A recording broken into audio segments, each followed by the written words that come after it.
na Ghana National Fire Service agina so edesi kwano mu abesa na watwe mienu nie na wo mo tiam se sempanimfo antwe amfiri ho no mo a emoja betimi egu bronyan Openi Alexander Fanyoma kendom kuma ba no dini wose aba no se sika do sika no a wade adwuma mayi mu no sebe aso tugudodo na waswafo ohwe amanwe so interior minister edi atodwa se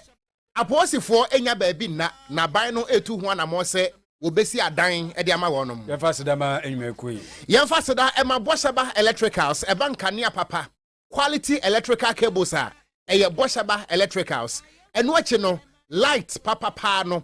the energy commission edi stamp wasi so na Ghana Standards Authority egitum se eye papa no eno ana boshaba electricals edi ma wei eno achi no standing fans ceiling fan ahodo brands ni nyina Crompton Orient ana Bajaj ni nyina no ebi ewo boshaba electricals afenso mu amope CCTV cameras and any cables for your personal security eye boshaba electricals air condition USB cables ahodo ni nyina no ya no watu anamon na waba hanomo wo pedodo atu a wo sabetimi akabi sadan so na mu a mu yi ne ba ko mienu miensa no nso metimi aba assembly members enhemfo ene mepacho ada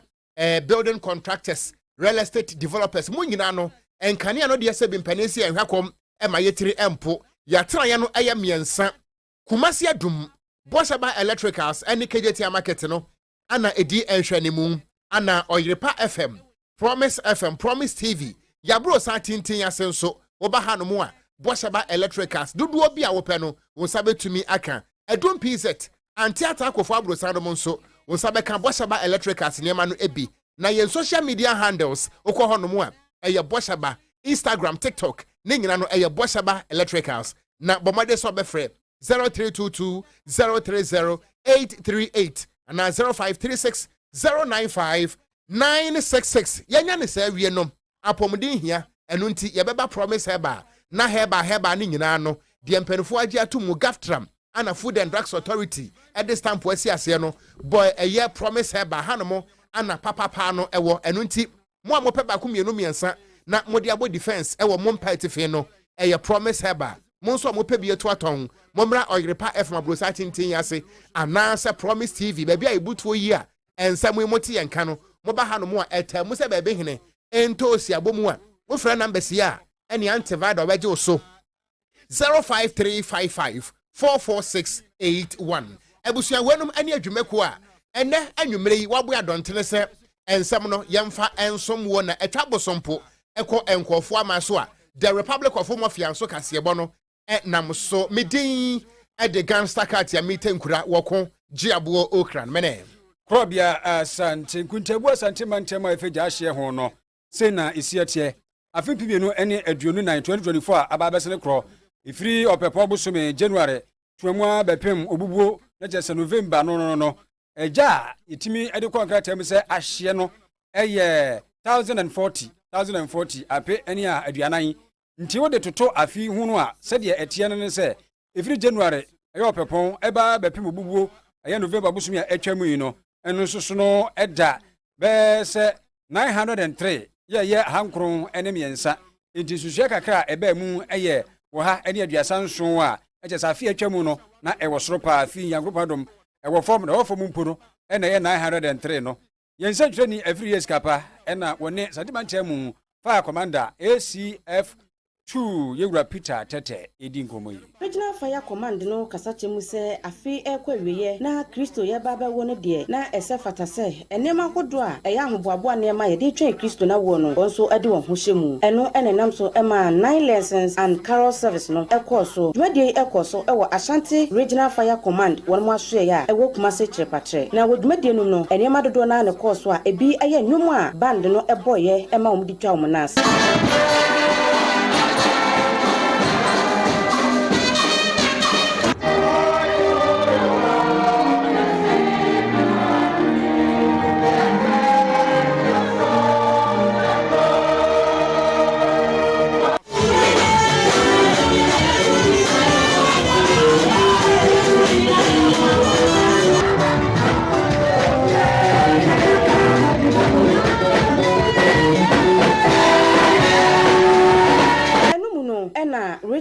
commander edi tudwa say January 2024 etwa mu no ebesi November 2024 eja hyehye a ekoso wa santimante no na 1040 Yankopo twedi ampaya adom ama January 2025 ebepim November 2025 eso atekra aba 903 a wodi asede PCA ema na dwumayefo no sei anode tudwa of 1997 has given us certain functions to perform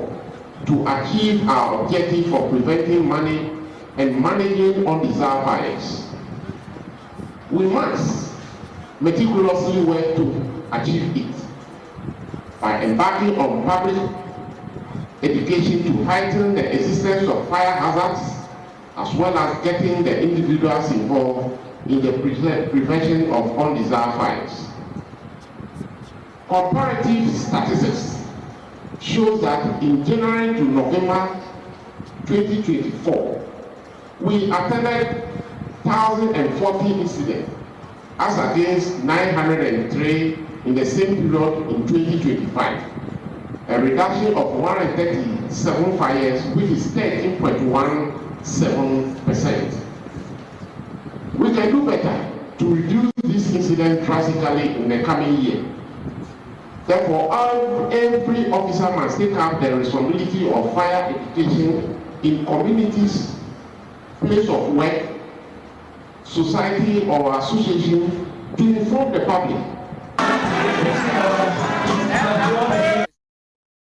Antina enono ACF2 you repeater tete ono na ye dumja nmeku no epeni santimantemo yento akasiebo no eso a yeda so agina mu ewo odumja adwumakuo no wo mudwumadi a wo mudie se na be ya atorenchemu a enam ejaso no ye betimi abɔ ho ban buronya yi mu na wo mode nkyerɛkyerɛ na kwakopie mu ewo asafo market na wobra SO1 Emmanuel Abebresem wono ana woye Kumase Metropolitan Fire Service Command no pani a wodi animu na wo mode nkyerɛkyerɛ no kopie mu ewo asafo market no wone nsam trofo di nkomo na wo kyerɛ mu ese empanisi ya pampataku ansa na yeto aberekyerefo na wo kyerɛ mu sɛ nkrate mu no ye bekobro nya sɛ yi a aya na atorentemu a enam eja hyehye so no edo aso papa titiriw ene baabi a yedidwa akase no eno nti wode kokobo ekɔ ede ama adwadifo no sɛ wo mu niema bi a wo mu ya efrefreja no wo mu enhwɛ ne yie afi nso no sane wosi eye wiring sɛ bia obu ho no mu a wosi store ebia wosi market obi krampo ho no mu a ne fie ekwan efa so a ye wiring no anko yie ubewu sɛ ye bɛkɔ pɛbere mu yi eti jape na torentem edi akire eno nti okirem se ebraso sɛ wo ye Ghana ni uhunu sɛ wo dan no sɛ ne esi waye ano no anko yie na sɛ betija ama torentem aba entempa no ano na wayi eye odum yadwumakuo no wayi wono mo asotire na mbom na manebo ni nyina no kwakosi sɛ ye kwoburo nyan eja basa ye so no wo market obi ho no mu a wo bekɔ ne store mu ɛhɔ no ototo amanitire wo se aba no sa no ɛbɛ hadwen ana obu ho nso abewu sɛ eye extension board no wa loadu nteba ne sana pressure bem na etija rough wo se anamo no aye etuo no ye nhwe ne yie sɛ atorenchem Emma SO1 Emmanuel Abebresem wono anekasai mada me regional commander so ase because ono and this program we nyina ma yen say yen ko run ne yen cheche safety tips Emma public no pa nipa bebre enim fire service eduma ye di nipa bebre so enim ye normal and as see aso so ye wo opebrem nti ahwe yie and ese nipa nyina hwe no so yie because nipa ebi wo ho a knockout tututu nipa tututu knockout wan hwe na akɔhye obi fie nti ye pa ka che public ni say omo hwe omo so yie omo mutonton to sa knockout ni ese aban de aba wo be hu say otonton sa knockout ni be da de ye be chew men to sa knockout so e ma oba so to ma oba so na so to so ahwe say bibia o to akɔnso no enko fa o ha obi e da de emba expense ni e be koi holidays ni ebuwa nti obi anhwe ne husu eyie ejahyehye ewo ho ba enka che o se ne ochina meba nti ye pese yenya fire free esmasi and ye market na echeche we and ye tu omosomfo nti se o kwa abomodin se waso o light bi na se o kwa kofi abomodin se o light no obedum no ansa na we fi office akofie na so fi fie so na so o ba office so abomodin se o lighting system na e wo dem so obedum no ansa when ade we fi fie aba office because dum so yi e kan ye ho e na enye light nko so e na echi efie ko nyama bebre para zo ya de titwe gade ni so etumi shi fie ana sententan etumi shi fie nipa bebre enim ti so wo fie ana wo office na so hu na sententan e wo dem ho na office wo bomodi ase obeyi intentan no efifie ho na intentan no so weyi na say in case na say bia na obi hye nwura intentan na tue fi dem ho saa aba bonti antimi so na ehye ofie na parazo ba mes ye fie etimi efi dwale etimi odi tutu dwale odi tutu pipe no ti so wo to abomodi ase menchechire enfa nkosie bomodi ase wo bepe votic 20 bi ana gallon no dia tum na we bunsuo egum eni esana ensem okrom ha eni ayeti ye eye station officer 1 Emmanuel Abebresem wono ana Kumasi Metropolitan Fire Service Command no wodi wo mo animu a enkyerɛkyerɛ kɔso ɛwɔ Asafo Market enunti wateto amayen wose anansententan etimi di ejaba enunti uhusa anansententan ɛwɔ wufie baabi wo store mo baabi atetifiri ho ana afa nso no parazon yi a de edi yɛmfa nkyekere wɔ man ɛnɛ deɛ baabi a nibia sia aba akwaduro no sɛ ɛkɔba sɛ wo ne wo yɔnko anka mom na yɛmfa nkyekere wɔ man a ɛmmoa sɛ nka mom no ni hɔ a ahoɔden nso ani hɔ ɛno no ntumi mmoa nso so ɛma kwabrane adwumayɛ no ntumi ɛnsi pii sɛ baakofoɔ ɛwerɛ duro no a ɛbɛgu na no no wɔka ne saa sɛ ɛnkwaeɛ sunsum ɛnko ɛna sɛbio yɛhwɛ no sɛ ebi a yɛse yɛbɔ amanneɛ so a ɛfa abakɔsɛm nso ɛno so nko na ne nyinaa no twa baba bɛgyina sɛ ɛntiaseɛ no ɛna kwabrane sɛ wonya ne no aboa na afei obi adi ne lem nkabɔ mu no ɛtoa soro no na afei ɛno nso so hwɛ ne ɛkyekyere wɔ man no nti wɔsɛ yɛnhwɛ ne nkabɔ mu deɛ ɛyɛ hia paa. A once popular French expression that went out of vogue but has recently been making a comeback is travailler comme un nègre, which means to work like a slave. And it's often also translated with the word slave being replaced by a more offensive racial slur. But anything in this life, once stripped of its power, will no longer work. And that is true of slurs, it is true of stories, especially ones that are complete fabrications. Let's take the narrative of those who oppressed us and work it. In fact, let's take their entire modus operandi,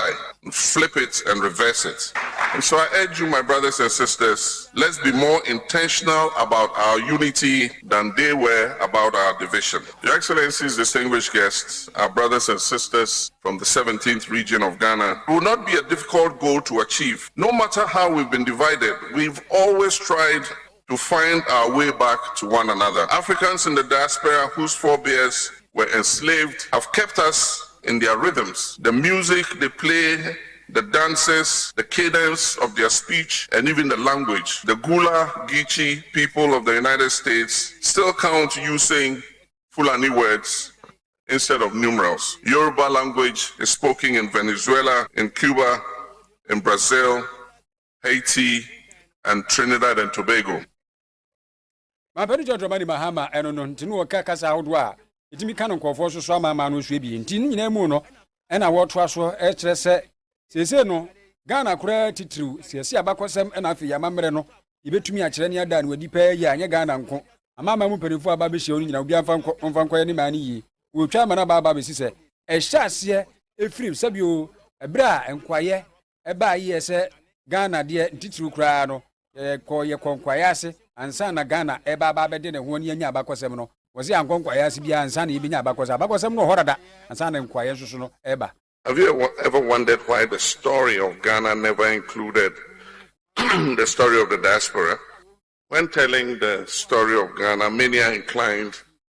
to begin in 1821 with the formation of the British-ruled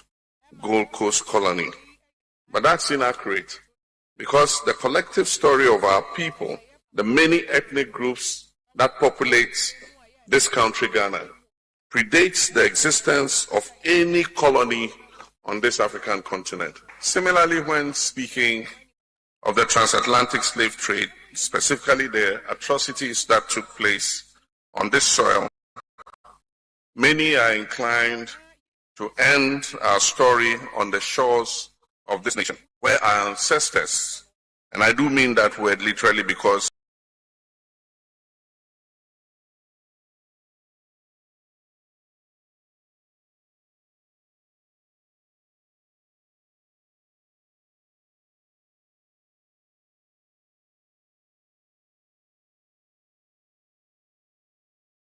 Men, women, and children were captured and transported on ships through the Middle Passage. Over 2 million of them died. Ati mapani so Dramani Mahama no abakọ sami bi ena mote so bobo so oni a ye do fa esubontu so na afi ye do mu twa nsuo ko nsuo do se won mankro bi no ewuwu nya ade no a ti we no eye ebibrem Ghana titru abakọ sami kakra ye to aso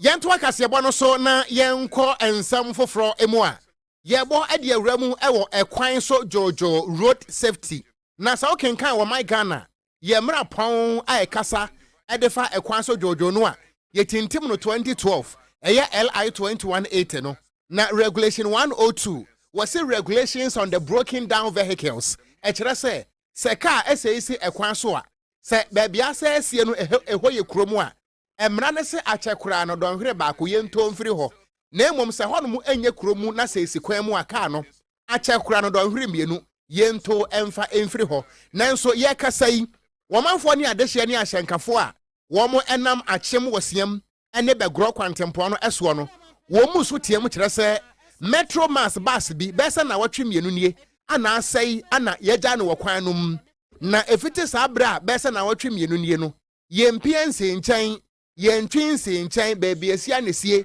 na sɛ ɔyɛ hyenkani na sɛ ɔnam kwantempo no so ɛyɛ begro ene akyem wosiam kwantempo no so na sɛ woanya hwɛ yie pɛ na wode kaa no ɛkɔ akɔwuraseɛ wɔn mu kyerɛm sɛ wɔn mo ateam abɔ mpanimfo amanneɛ nanso no wɔn mo ɛyɛ wɔn mo asɛde sɛ nka wɔn mo tofiri hɔ no sɛbio wɔn mo abɔ yɛ mfita duku ama wɔn mo ka sɛ wɔn mo kyerɛ sɛ wɔde hyɛ anko a akɔadwane ana ensuo nso wɔnya patafoɔ na otwa akwan mu wɔn mo ne yɛ nsɛm twerɛni George Bota edi nkɔmɔ akyerɛ mu sɛ bɛɛsɛ nansanie ɛkaada nanka kwada ketewa bi anka ka mpo a yɛde no ɛkɔ ayasabea yɛde ne kɔwuraseɛ ɛma atorantam nanka ɛba ɛno nto wɔn kyerɛm sɛ nimonimu ya no wɔn bɛsra apolisifoɔ MTTD National Road Safety Authority ana afei nso wɔn a ɛyɛ wɔn asɛdeɛ sɛ kaa no sɛ yɛ a yɛnto mfiri hɔ no sɛ animonimu ya munto sɛ de bɛyɛ akwanhyia ɛma ɛwɔ akyem wɔsiam ɛne bɛgorɔ kwantempɔn no so Begro ene ne mpatam kwantempɔn enie na ohwɛ biaye a yegyina yi a basi hwɛ ne ekwan no esifatie ekwan no yɛ ketewa bi ohwɛ ɛyɛ car tintin yi a ɛyɛ timber kɛseɛ egugugu so ne ade nyina yi aha na ɔmofa ekwan no aka ketewa bi basi sesi ha na wɔtwe miensa kura twam na wɔtwe pɛpɛɛpɛ ni a ankatoyere nkyɛm kɛseɛ ɛyɛ si ɛwɔ biaye ha na yɛnkɔna yɛnkɔtie sɛneɛ ɔmo a ɛwɔ mpatam ha bi ɛkaayɛ sɛbi maame boatwa me fie ni baabi a baase na asɛsi no ɛhwɛ nim baase no nso bɛ ɛsɛsi hɔ no ɛkɔ 2 weeks ni ɔmo mɛyɛ ho hwee baase no nso to hwɛ kwa mu a nyame nko aka kuma ka bi kuma akɔla bi kura hɔ baase na akyi hɔ no eti baby pamocho baby abasi ni si na ehu pa kasi akase ni ba enya kwan aji so yen kakra fa nyansa na watimi afiri basi do wodo mo tie pamocho mumra meyi basi ni from mine enti abusua we no eye womanfo ne adehia ne ahyenkafo a womo ewo akyem wasiam ene begro kwantempɔ no eso ana womo ene yensem tweroni George Bota edi enkomoyi ana womo kyerɛ sɛ etuo no ɛka nsinsemu ampani si edi awu na baabia baase ne sie no ɛyɛ careful mu paa o hwese timbaka ekura ntimi nti we de besere National Road Safety Management Services ɛyɛ nana yaw jamfi kesenom yenim si yɛka ne sɛ mobɛte na moto afiri hɔ ama yɛn sɛ de bɛyɛ a akwanhyia ɛma yɛda mo ase Emre bia da Ghana mrahye bedwamu ya wo bobu ho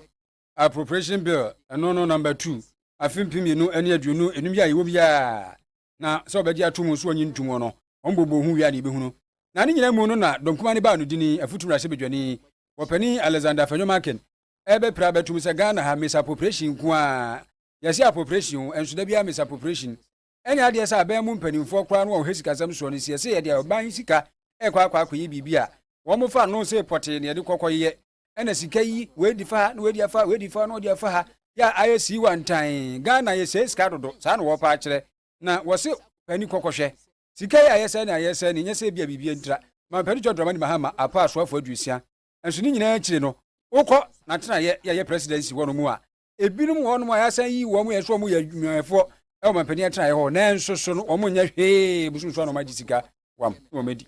2 ministers. The Minister for Public Sector Reform has been rendered redundant. Nothing was provided. She is just at Jubilee House doing nothing.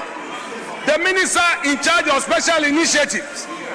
has also been made redundant. He is just being paid salary for nothing. What we know is that so much has been loaded at Jubilee House for compensation. They say they are appointing only 60 ministers. But many government appointees, Director of Agriculture at the presidency, Special Advisor in charge of Agriculture at the presidency, in addition to a Minister of Agriculture, Mr. Speaker, I am concluding to say that I'm a KU Takamba, Mr. Speaker, I've been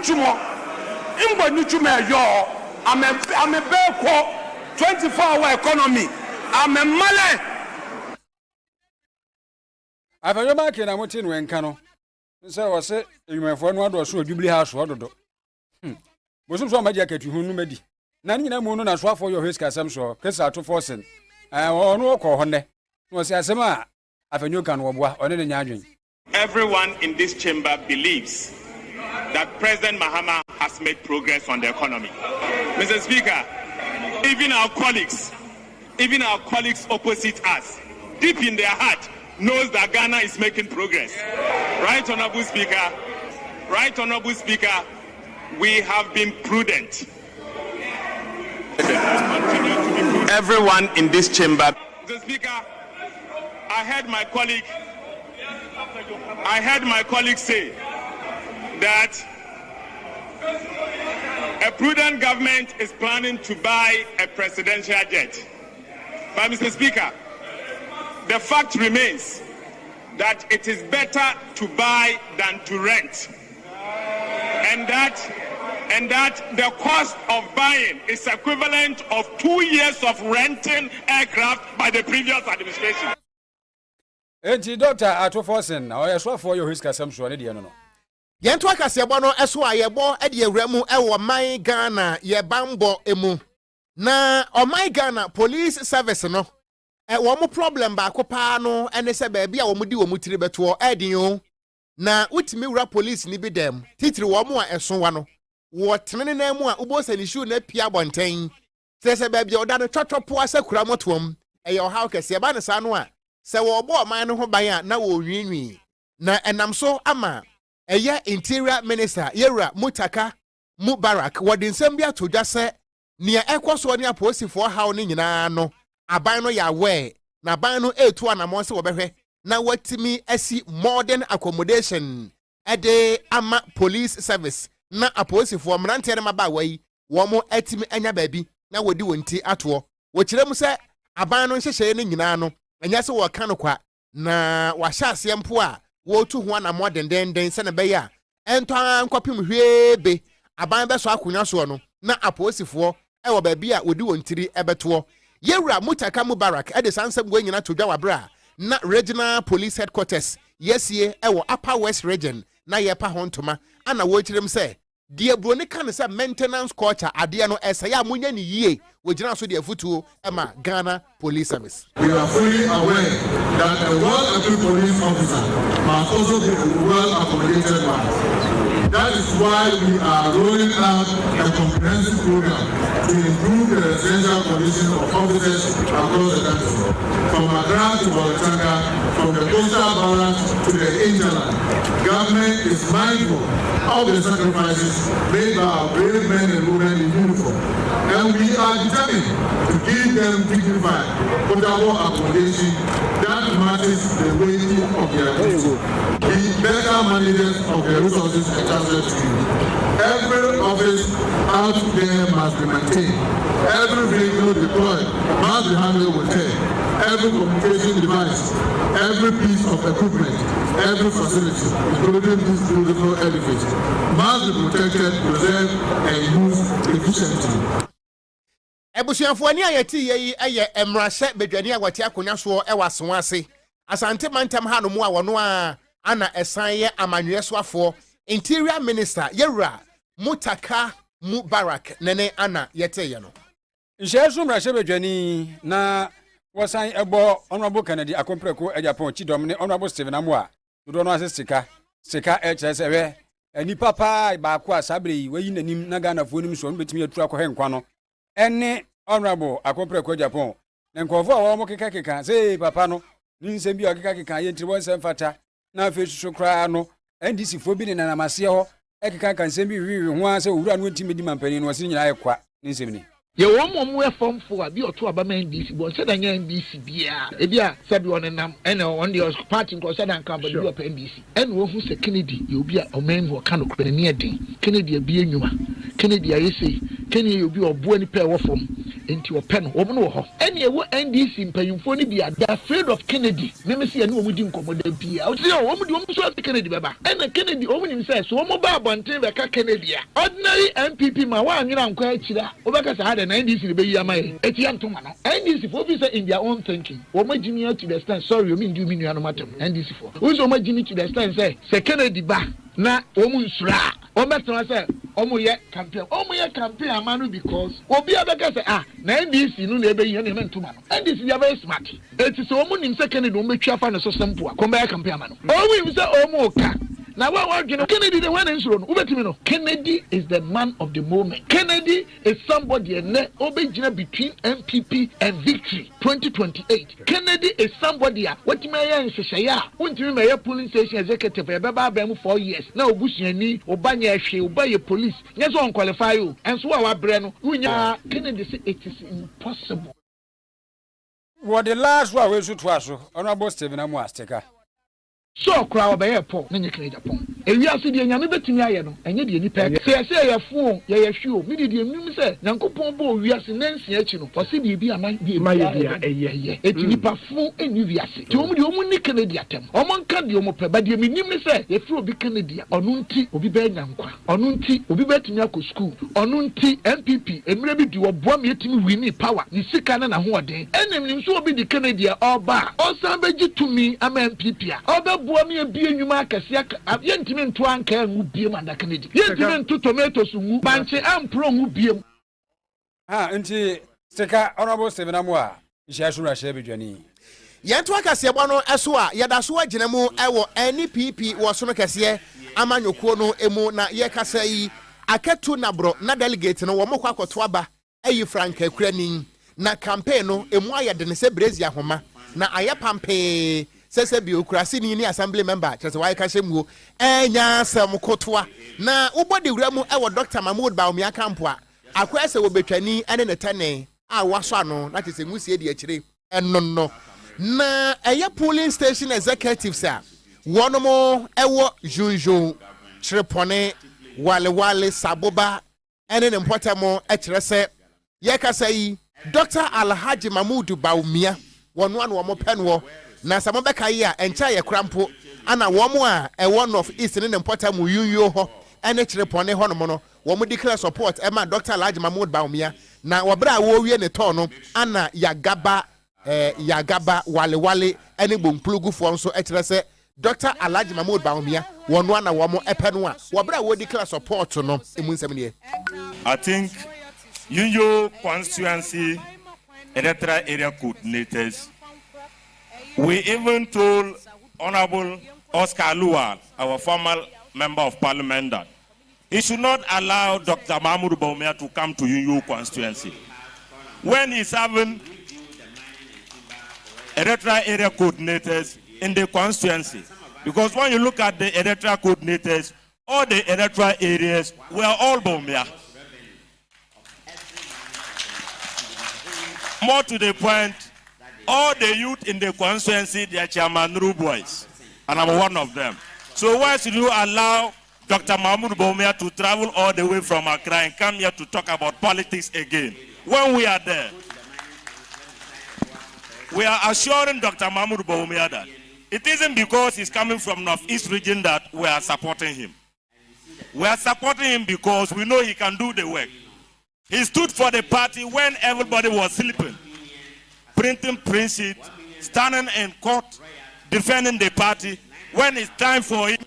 to rule, other people will say, let us rule before you. At least let's give him the chance to rule. So,